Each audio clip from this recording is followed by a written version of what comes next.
ہم بنا ہے کہ جہاں ایک اور دنیا میں عیش و آرام کی کوئی کمی نہیں، وہیں دوسری اور امن اور سکون کہیں دکھائی نہیں دیتا۔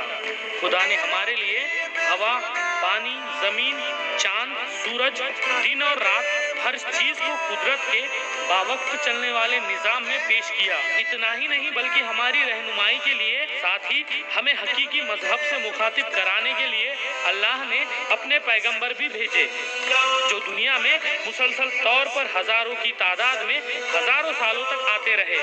ہر پیغمبر نے انسان کو خدا کا پیغام پہنچایا۔ مذہب اسلام کے بارے میں عام طور پر یہ مانا جاتا ہے کہ اسلام 1400 سال پہلے آیا، پر سچائی یہ ہے کہ ہر دور میں جب جب انسانیت سچائی کے راہ سے بھٹکی تو ان لوگوں کو سیدھا راستہ دکھانے کے لیے اللہ نے اپنے پیغمبروں کو اس زمین پر بھیجا۔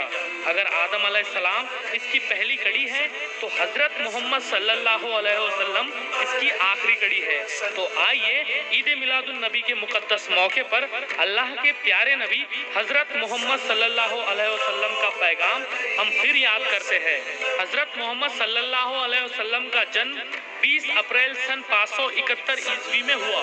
آپ نے اس سونے ریگستان میں ایک نئے سنسار، نئے جیون اور نئی تہذیب کا آغاز کیا، جو کہ ساری دنیا میں بہت ہی کم وقت میں بڑے ہی اثردار طریقے سے پھیلی۔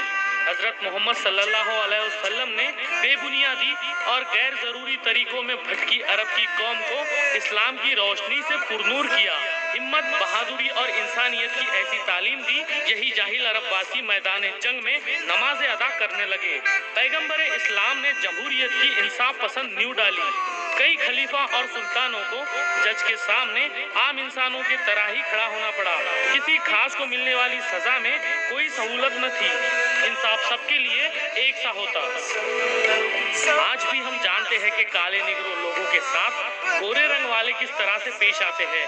1400 سال پہلے اسلام نے اسی رنگ بھید اور ورن بھید کی مانیتا کو پوری طرح سے خارج کیا۔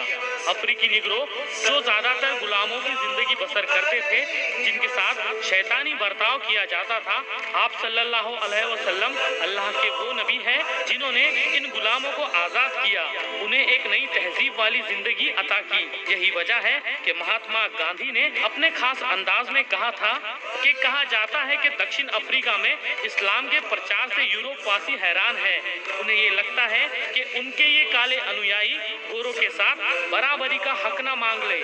دنیا ہر سال حج کے موقع پر رنگ، نسل اور امیری غریبی کے بھید بھاؤ سے پرے اسلام کے چمتکارک انترراشٹریہ بھویہ پردرشن کو دیکھتی ہے، جس میں یوروپین ہی نہیں بلکہ افریقی، پارسی، بھارتی، چینی، قریب سبھی دیشوں کے دیش واسی مکہ میں ایک بڑے پریوار کے روپ میں جمع ہوتے ہیں۔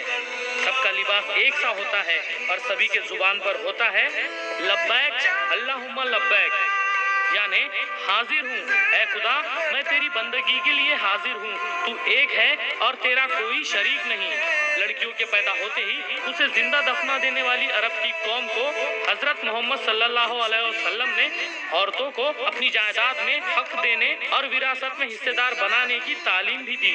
غورطلب ہے کہ انگلینڈ نے سن 1881 میں اسلام کے اسی طریقے کو اپنایا اور دی میرڈ وومن ایکٹ قانون پاس کیا۔ اسلام کی اسی بات سے پربھاوت ہو کر فلسفر چارلس ہیملٹن نے کہا ہے کہ اسلام کی تعلیم یہ ہے کہ انسان اپنے سوبھاؤ کی درشٹی سے بے گناہ ہے۔ اسلام سکھاتا ہے عورت اور مرد دونوں ایک ہی تتو سے پیدا ہوئے ہیں، دونوں میں ایک سی روح ہوتی ہے اور دونوں میں برابری کی قابلیت پائی جاتی ہے کہ ذہنیت، روحانیت اور اخلاق کی نظر میں دونوں ترقی کر سکے۔ حضرت محمد صلی اللہ علیہ وسلم نے زندگی کے ہر پہلو پر ایک سا اثر ڈالا ہے۔ محمد پیغمبر، محمد جنرل، محمد اپدیشک، محمد دارشنک، محمد راجنیتی تজ্ঞ، محمد یودھا، محمد غلاموں کے رکشک، محمد استری ورگ کے ادھارک، محمد نیائے کرنے والے، محمد یتیموں کے پوشک۔ آپ نے اپنے کئی کاموں میں یتیم خانے بنانے کا اعلان ہی نہیں کیا بلکہ ان کی تعمیر بھی کی۔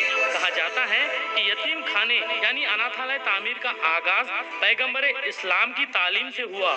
آج کا دور اپنے یتیم خانوں کے لیے